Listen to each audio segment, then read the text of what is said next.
What's up, guys? It's Hana and Mev, and we're going to be talking about everything that's going on in the NBA right now. And let's start off with the MVP convo. It's actually so tight, even though at the same time, a lot of people's front runner is Jokic. What do you think about that? I mean, I'm never mad about Jokic. I mean, I am, but I'm not surprised because the things Jokic does on the basketball court are just unreal. Like, the Nuggets win most of their games. Jokic is putting up crazy numbers every single game. They just are the best team in the league, and he's the best player on the best team. So that's usually what the MVP criteria Do you know what I is. saw someone say? What? Well, everyone knows Mad Dog. He has the worst takes ever. He said that Jokic is better than Shaq. And it sparked a debate. Like, a lot of people actually surprisingly agreed with him. The thing is, Jokic is better at some aspects of the game, but I think it's way too soon to just claim. I mean, it obviously is way too soon to claim Jokic better than Shaq, because a lot of people have Shaq in their top 5. So people are trying to say Jokic is already a top 5 basketball player of all time. I think that's way just too crazy. And the fact that Mad Dog is like old too and said this is even more crazy because Shaq literally dominated the league for years. Like, he won 3 straight championships, like, and put up unreal numbers. No one can guard him at all. And yes, he did have Kobe, but at the same time, Jokic also has a lot of help as well. So I think if Jokic can, like, if they repeat and even, like, honestly three-peat, it could be a conversation. But at the same time, I think Jokic will end up being better just because the trajectory is, like, he just gets better and better, and, like, his play style is, like, not anything we've ever seen. So I think it could end up being a possibility where Jokic will be the greatest center of all time. But a lot of people think that's crazy to say, but at the same time, Jokic is just that good. It's just unreal watching him play. Like, the things that he does, plays like a guard as a giant, and doesn't really have a weakness in his game. And no one can stop him. Like, no teams can game plan around him. Because the Nuggets just remind me of the Warriors, the Dynasty Warriors, where they could just flip the switch at any time. They could just rest through 3 quarters and then just decide to win the game if they want to. Yeah, and I think because of the Nuggets' success, like, they're also my pick right now to win it all. If Jokic keeps winning MVPs and keeps winning championships in this era, especially the most skilled it's ever been, I definitely think people are going to have Jokic over Shaq eventually. Honestly, I think Jokic is going to retire a top 5 player of all time. I think saying top 3 is, like, a really big stretch, but I think top 5 is a reasonable thing to say just because of how his career is going and just how good he is. Like, his peak is probably one of the best of all time, and everyone just knows he's the best player in the league, and I don't think that's going to change anytime soon. So if he wins this MVP, he'll have 3 MVPs, which will be more than Shaq. And yeah, and I think he has a lot of championships under his belt. He's going to win more championships. We all know the Nuggets are going to win a lot of championships. Definitely, it's like a Nuggets dynasty, I think. Jokic's chemistry with the whole team is just unmatched. And they're just dog walking. They're going to dog walk through the whole entire West again. And then East, they're just going to sweep or something. Not sweep, but, like, they're going to beat the East easily. Who do you think is the Nuggets' biggest competition in the West? We all know the East, probably the Celtics. But what about the West? The West is tough because my answer changes almost every single day. You know? Mine too. Like, I was thinking Clippers, but now they've been struggling a lot. And then I was also thinking Lakers at one point because of, like, they put up a good fight last year. LeBron and AD, the best duo in the league, in my opinion. But they also just, like, choke a lot. The Lakers just, like, love to choke. I don't know why. But other than that, I just don't think another team is, like, gonna put up a fight. I just don't. Like, maybe a fight, but there's not a team that can beat them. I agree. I don't think any team is really gonna make the Nuggets sweat. Like, I don't see any game going to like 7 games, but there's a couple teams where I think can put up a really big fight. And number one, this might be like a hot take, but I think the Phoenix Suns, just because I feel like they're like getting better every game, and they do have a like star power. Their role players have been stepping up, and I don't think they'll beat the Nuggets, but they'll put up a fight. Especially because Kevin Durant and Devin Booker are scoring masterminds, while Bradley Beal is, if he stays healthy, and other than the Suns, I think the Lakers are like cooked. I really don't see anything with the Lakers. I'll explain why That's what later people on. say every single year about the Lakers. That's what people said about the Lakers last year, and then they basically destroyed everyone up until they faced the Nuggets. So Nah, like the Lakers are like cooked, man. They have a terrible coach, terrible, that I think is really holding them back. He is just so clueless.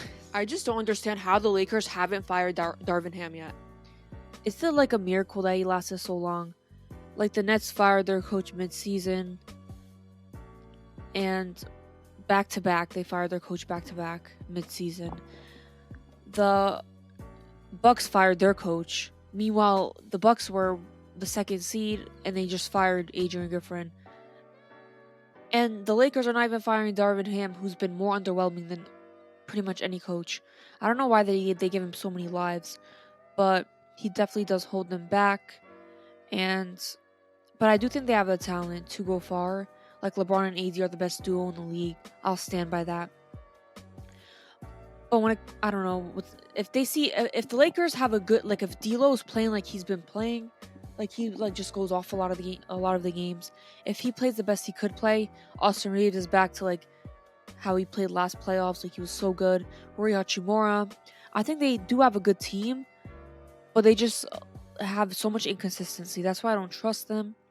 The better LA team, in my opinion, is the Clippers. I think the Clippers have a better chance to be in that Western Conference final spot. A healthy Clipper team, Paul George, Kawhi, Harden, they just look different.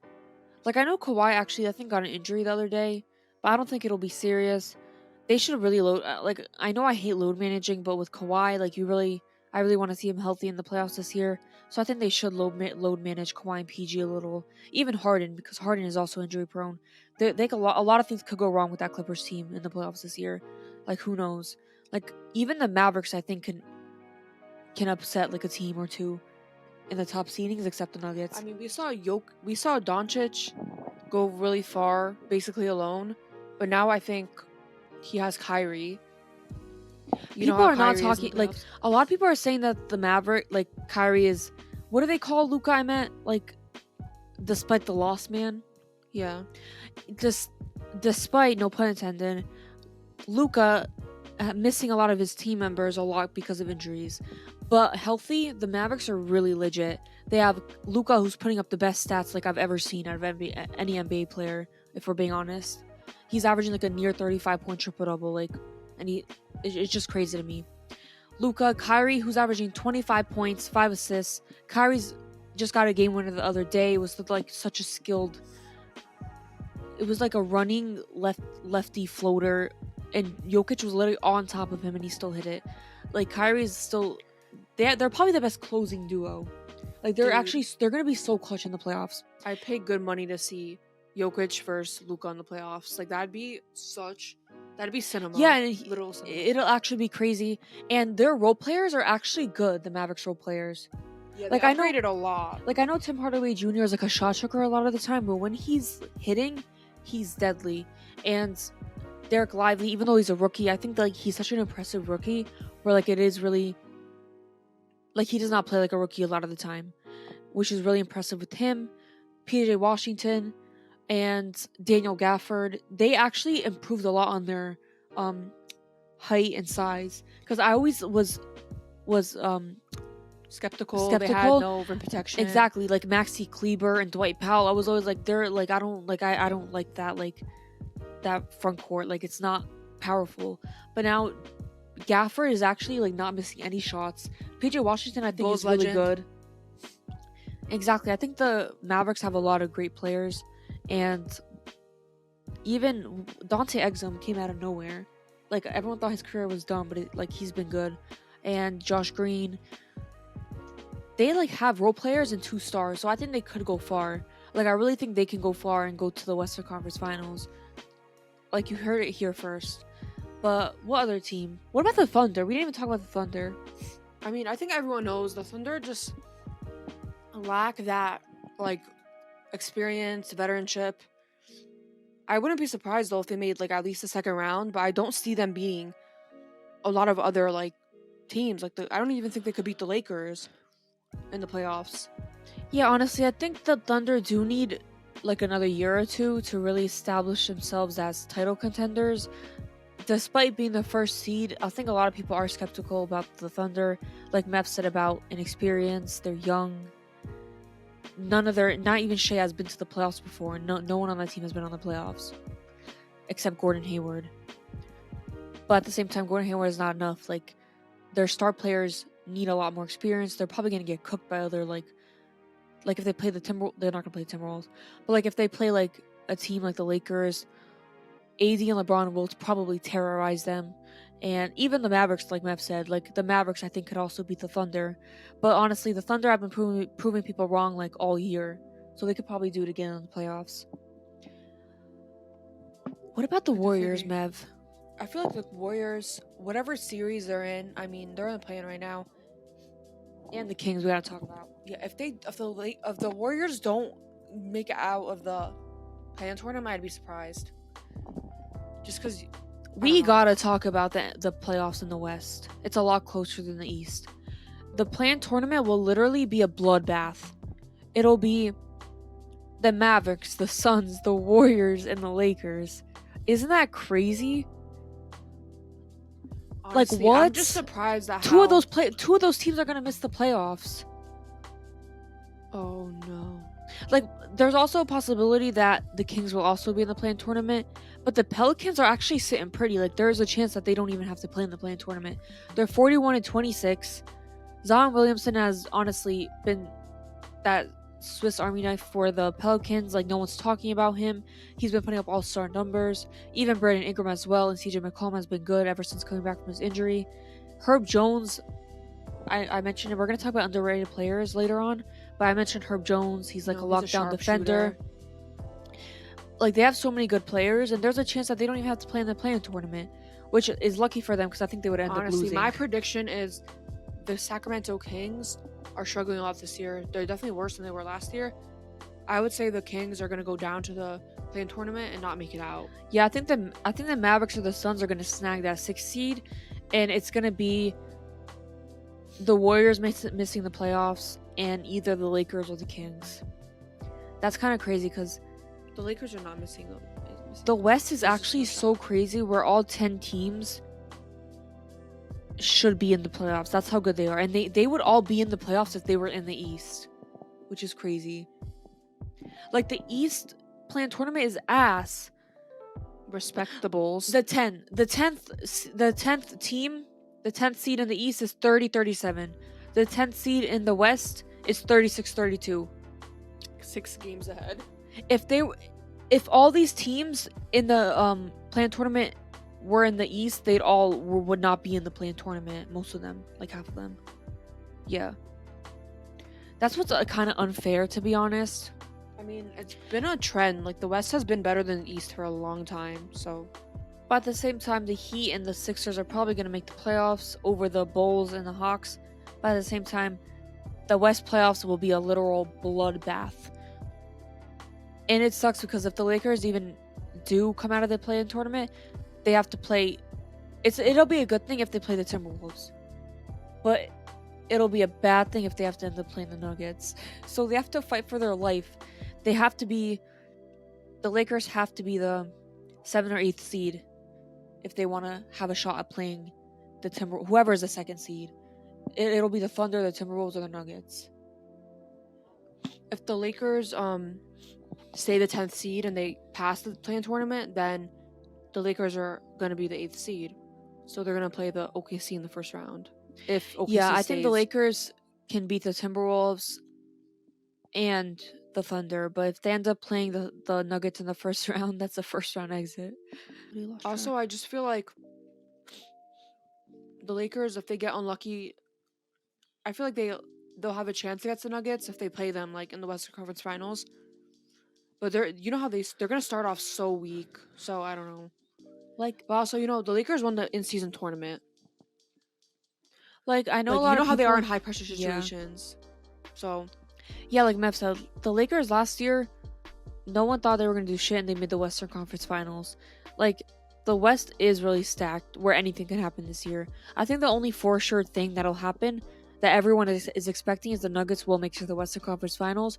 Other than that, the whole path is open. Like the Timberwolves, even though the Timberwolves are having their best season in franchise history, I still don't think it's 100% possible, like 100% chance or 100% like for sureness that they will make the Western Conference Finals. And even with Cat injured, there's not 100% chance. The Clippers as well, not 100% chance. The Lakers, the Suns, the Pelicans, especially not the Pelicans. But yeah, the West playoffs is gonna be crazy. The East though, the Celtics, I think everyone knows that they're going to go to the finals this year. Like, if it doesn't happen, everyone will be, like, hella surprised if it doesn't happen. But other than the Celtics, I honestly do think the Knicks could go to the Eastern Conference Finals. Especially if they're healthy. Because the Knicks with OG and Anunoby are 15-2. They have barely lost a game with OG. I just feel like this year it's Joel Embiid's year. Like, he's gonna come back from injury. Mev, I'm pretty sure he's not close to returning. I saw a report. I don't know if it's like legit, but I'm pretty sure it was Ramona Shelburne saying that he's not close to returning. And honestly, he did get a bad injury, like not even at the start of the season, so that gives him less time to be ready in the playoffs. And I honestly don't think he will be ready. And even if he was ready, I still think the Knicks have a better team. The Knicks are stacked, and I think the Knicks are going to be healthy when it comes to the playoffs. Mitchell Robinson and Julius Randle are missing, but I think they'll be back soon. OG Anunoby though, he came back and he had his impact was just evident. The Knicks missing him for that long really hurt. Like we lost a lot of games, but the second he came back, we ain't losing. We were really not. The thing about the Bucks is people don't believe in the Bucks this year. Even though honestly, I think the Bucks could end up proving people wrong. I think they're just worried about Dame's inconsistencies. But honestly, I think Dame time in the playoffs on live television is just gonna go off. Because what if I just feel like they have the potential to even beat the Celtics, the Bucks, especially if they're hot. Like, I don't know. You know how we've seen Giannis under crazy circumstances. He came back from injuring his hyperextended knee and then won the finals. Yeah, honestly, I think it'll be either the Knicks or the Bucks in the Eastern Conference Finals. The Bucks, though, yeah, people are sleeping on them. They have a superstar. They have two superstars. They have a good core four, Brook Lopez and Chris Middleton. Even though Chris Middleton and Brook Lopez are not their all-star selves, and Brook Lopez, I think, did take a little step down, and so did Chris Middleton. But Chris Middleton, injuries have been affecting him. But at the same time, I think their overall team is not as strong as the Celtics or the Knicks. The Knicks have multiple players that can come off the bench and that could start. The Celtics have, even though I think the Celtics bench is one of the lowest scoring in the league. The last time I checked, the Celtics bench, they are one of the lowest scoring. But the thing that they have is such a stacked starting five where they don't really need a bench because their starting five will play heavy minutes in the playoffs. But you can't really say that about Chris Middleton, even Brook Lopez. They can't play 40 minutes. If they do, we won't see the most effective versions of them, which will hurt Giannis and Lillard. They'll have to carry a lot more. They're role players. If they're not hitting shots, it's up to Lillard. It's just gonna be hard. It depends. So as of if the season ended right now, it'll be the Cavs versus the Pacers in the first round. That will actually be such a fire series. Definitely. That could literally go to 7 games. Just because the acquisition of Pascal Siakam, like just like kind of evens these two teams up a lot because each team has like a rim protector, they have a primary point guard, they have honestly, Tyrese Halliburton though, he has not looked like himself since the injury. I think that could affect him, and the Cavs will have the upper hand if Tyrese Halliburton isn't himself. Like, it is tough to watch him play because he was putting up like crazy stats in the beginning of the season, and you could just tell like that he's injured because it's been such a fall off. Definitely, I think there's still not a lot of time, but there's still a good amount of time for him to like go back to earth, like go back to how he used to play before the injury, obviously. But still, I feel like the Cavs this year are definitely a way better team. The thing I is, just don't think the Pacers will do much. the thing is, the Pacers are just trying their hardest to stay that 6th seed, which is why Tyrese Halliburton is playing injured. Because if they end up playing in the play-in tournament, they'll most likely win the play-in tournament. But they'll have to play the Bucks or the Celtics in the first round. But at the same time, just like playing through injury, it'll be a first round exit regardless because the Cavs are going to have the upper hand if Tyrese Halliburton is injured. That's the tough part of this. Yeah, they're definitely trying to get like that 5th seed also. They could definitely pass the Magic, I feel like. So, and that'll be a way better like opportunity for the Pacers. And what about the Heat? I saw people saying that the Heat are going back to the finals. Like, is there Cinderella magic over? Like, are they gonna keep getting lucky? Like, I don't know. Like, it's gonna bother me if they go to the finals again. I wouldn't even say luck because luck would mean that only happened like once, but the Heat have made the finals twice recently in recent history, and they still have Bam, they still have Jimmy. You know, Jimmy turns into prime MJ in the playoffs, especially in the finals. He's just unreal. You know, he doesn't do that in the regular season, but then when the playoffs come around, Jimmy is like the best player in the league, which is weird. What bothers me is that the Heat's roster this year is literally better than last year. That's what I was. And last year they made the finals, but that bothers me because Tyler Hero is going to be back. He's going to actually play. They have Terry Rozier. They have a really good rookie, Jaquez, Bam, who's having his best season. Jimmy Butler, Nikola Jovic. That just proves that it doesn't matter how good your roster is. It just matters how they play in the playoffs. The Heat last year were a team full of G Leaguers, but they didn't play like G Leaguers in the playoffs. No, how they beat a bunch of but what's going to stop them this year if they have a better team? I'm saying that's what scares me. Their own performance is what's going to stop them. Like, do you see them? I guess the players that they did have played harder, but at the same time, it's just they have an upgrade in players. They just do. It just does bother me though, but I honestly do think that they'll be brought to earth. Like if they're that 8th seed, they will lose if they play the Celtics. They just barely beat the Celtics last year, and the Celtics got infinitely times better. The Bucks though, who knows? Maybe they could beat the Bucks again. He somehow beat the Celtics again. They're not beating the end of the Celtics. But if the Heat ends up being the 7th seed and they play the Bucks again, like what if they beat the Bucks again in the first round? But if the Heat end up being the 6th seed because they're tied in record right now with the Pacers, they play the Cavs, and they could definitely beat the Cavs in my opinion. Just the only thing that could stop the Heat's potential run and stop their momentum is playing the Celtics in the first round, which is not a guarantee. They will not like 100% play them yet. Like it's still really early to tell. But I really hope that the Heat are the 8th seed so they don't get that momentum if they have to play another team and just fly to the finals. Like that will bother me so bad. Yeah, honestly, the Magic are definitely going to be a first round exit. As of right now, the Knicks and Magic would play each other, which I'm praying. Because the Magic they're going to get clapped. They will get clapped. Honestly, there's no other notable team in the East, if we're being honest. Trae Young got injured. I don't know when he's coming back. The Hawks will probably make the in-season tournament. I mean, not play-in tournament, but they'll probably lose. Isn't it crazy how the Lakers won the in-season tournament and they look like the best team in the league, and then they just started playing like ass? Like, it doesn't make any sense to me at all. I think that the players were just motivated about the money to win that tournament, but they should have been motivated They should be motivated now to win the championship and fight even harder. Like, I don't understand why they act like the play-in tournament is more important. That's how they're playing. Like, they're playing like no heart right now. But when it was for the play-in tournament, they played like it was the NBA Finals. Like, it should be the opposite. Anyways, But you know that's not the case with LeBron.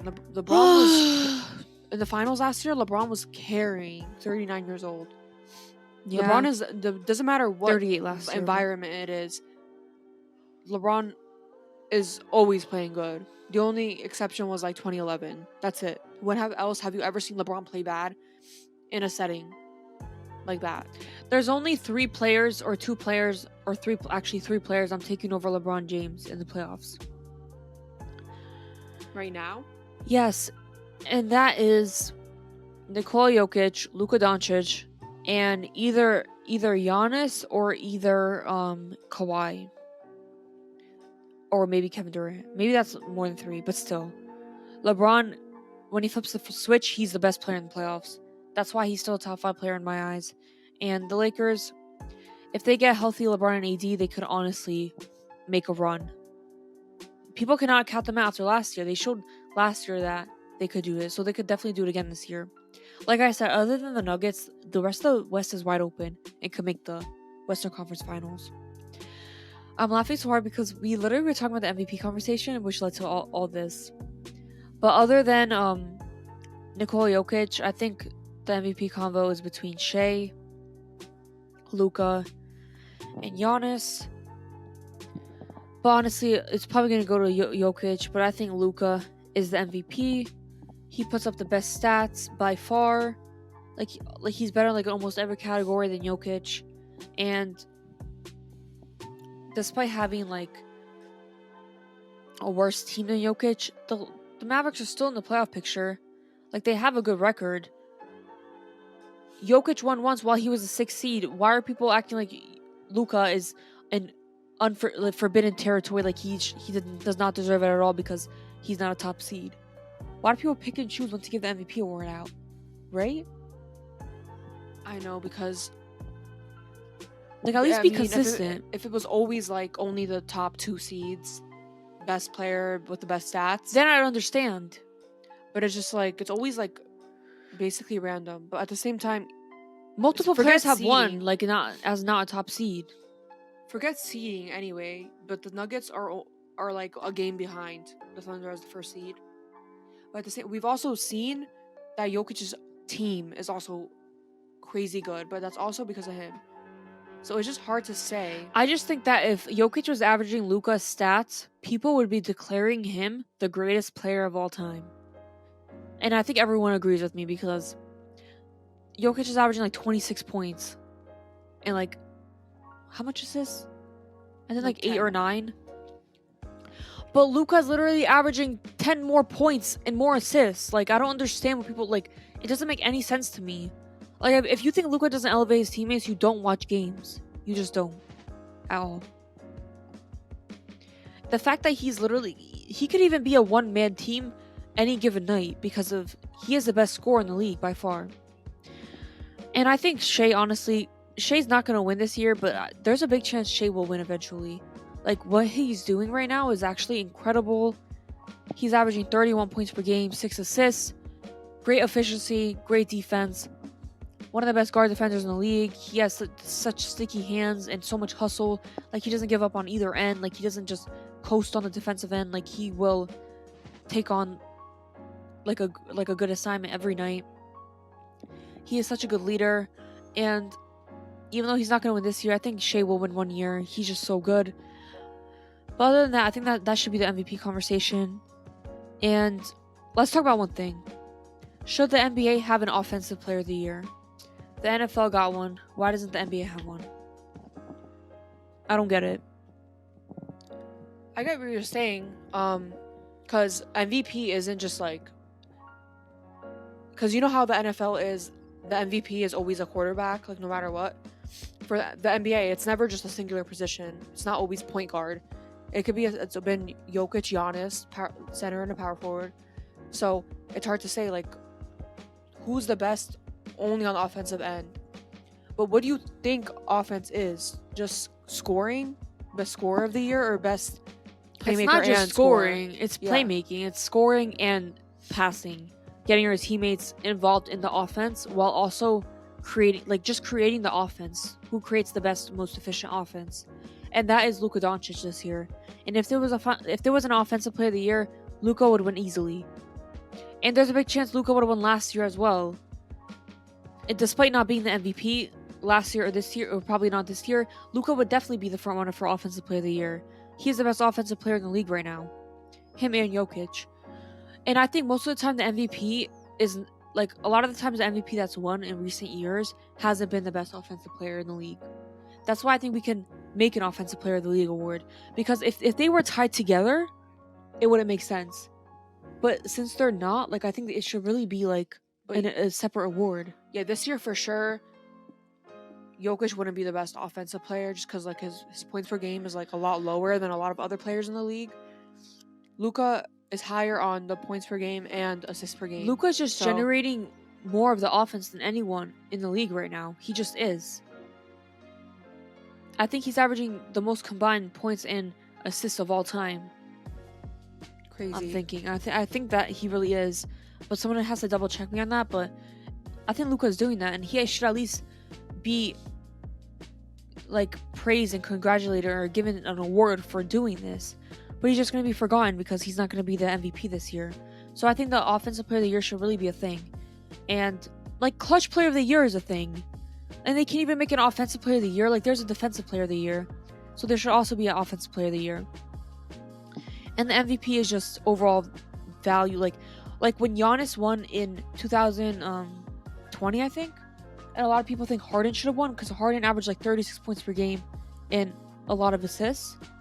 A lot of people thought like Harden was snubbed. But at the same time, Harden was the best offensive player in the league. Harden was the best offensive player in the... I can't speak. Can you say it?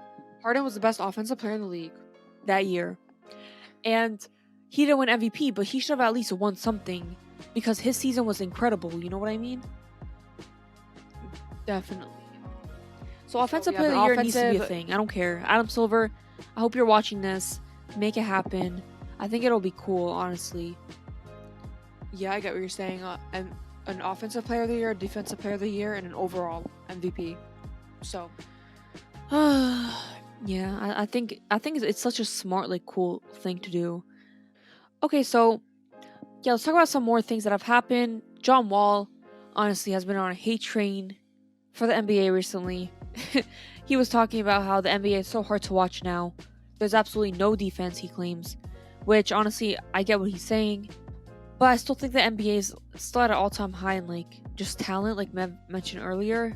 I wouldn't say. I think it is hating to say it's hard to watch because of quote-unquote defense. It is hard to play defense, though. He could have said that. It's 100% hard to play defense. And Adam Silver came out recently, like a couple of days ago, and he said, "I'm told the NBA's competition committee met on Tuesday and discussed ways to incorporate more defensive freedom, evaluating how to potentially allow more physicality, using the next few months to strategize. This could potentially save the NBA. It really can. I mean, yeah, a lot of the times, they call a foul if someone just touches you like this. Or just breathes on you. Yeah, and like a lot of players still flop and they get their calls. Like the most effective way for you to play defense is to just be in their face entirely. But at the same time, a lot of players do not get affected by a hand in their face. They're NBA players. They can shoot over that.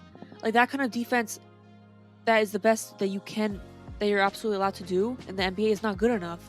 That's why a lot of players are... That's why there's so much players averaging hella points per game. And it could be, honestly, it could be a little lower if more physicality was allowed.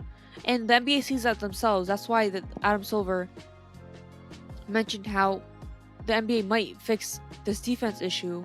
And honestly, I think if they do fix this defense issue, it'll honestly probably attract more people to watch. Because honestly, it looks like a pickup game a lot of the times. Like, no defense. People are just shooting from half court, shooting from deep. Just trying, like, jelly layups. Like, it just doesn't look like an actual competitive game. So at the same time, I don't even agree with that. I think there's still a lot of good defense being played. Besides the best that can be played, yeah. But it's not even that bad. It's just a lot of times, like, the skill has increased. You see players shooting farther away.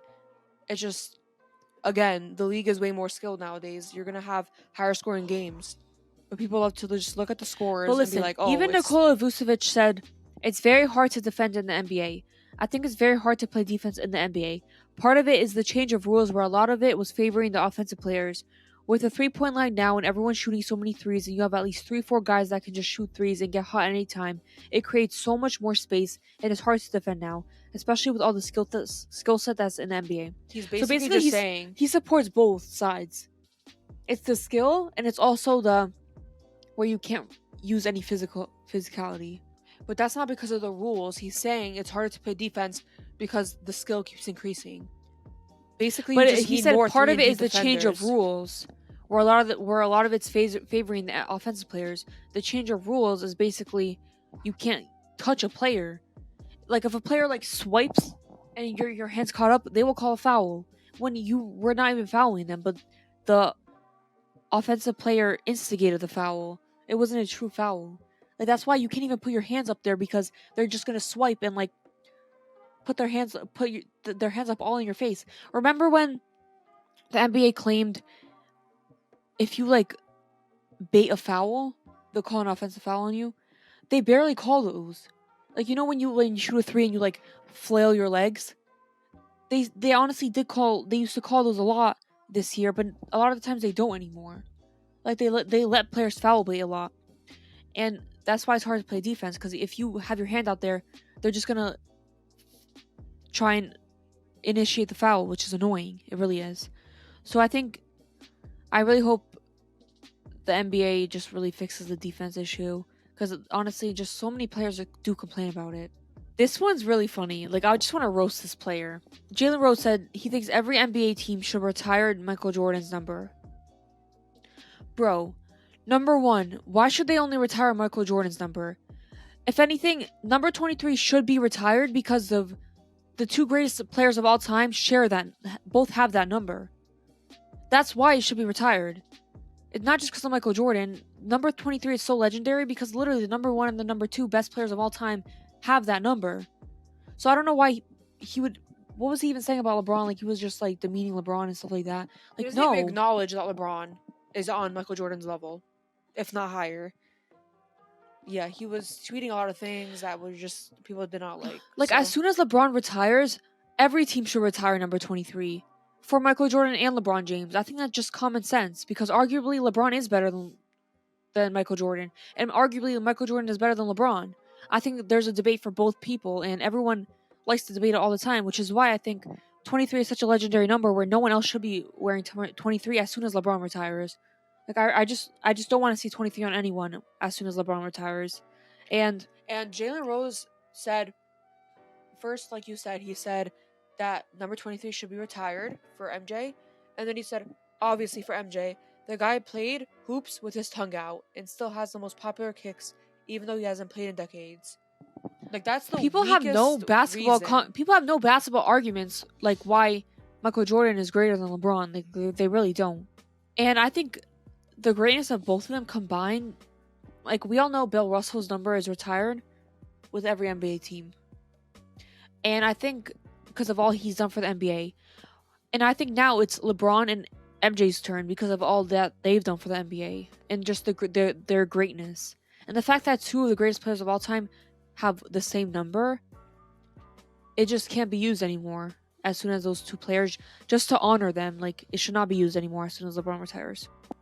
Last, I got in a debate. Is Victor Wembanyama a top 20 player right now? No. I made a list of players I think are a top 20 player. And I'm sorry, even though Victor is having a spectacular rookie year, I still think he needs a season to surpass these guys that I listed. And that is Nikola Jokic, Giannis, Luka, Joel Embiid, Steph Curry, Kevin Durant, LeBron James, Shea, Anthony Davis, Kawhi Leonard, Jason Tatum, Devin Booker, Donovan Mitchell, John Morant, Anthony Edwards, Jalen Brunson, Tyrese Halliburton, Jimmy Butler, Damian Lillard, Kyrie Irving, Domantas Sabonis, De'Aaron Fox, Jaylen Brown, Bam Adebayo, Trae Young. I just said 25 players that he has not surpassed yet in his rookie year. He still needs, I think, another season to take another leap. He could even take a leap next season into the top 10. But if we're talking about right now, he is not a top 20 player.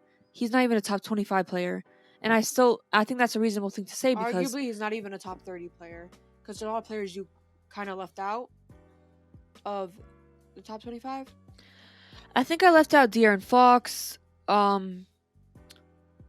left out De'Aaron Fox, Paul George, probably another player I can't think of right now. But I think he's probably Alperen Sengun. Yeah, Mev said there's a possibility he's not even top 30, even though I think he probably is.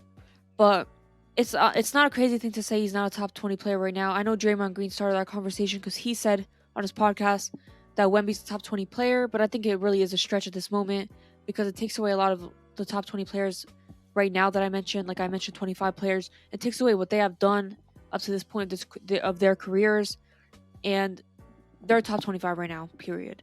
I think all those players have been all-star level players or close. All these players have been all-star level players this year, where Wemby started playing at an all-star level like at this point, like after All-Star break. So it is really disrespectful to these players who were consistent all year. But I think Wemby will definitely be a top 20 player by next year. That's what I think. Both two things can be true. Well, comment down below what you guys think about all the conversations we had today. I think the NBA is just getting so spicy and it's so close to playoff time. So it's just going to get so much better. And I'm so excited, especially for my Knicks in the playoffs this year. I don't know, Mavs Bulls kind of suck.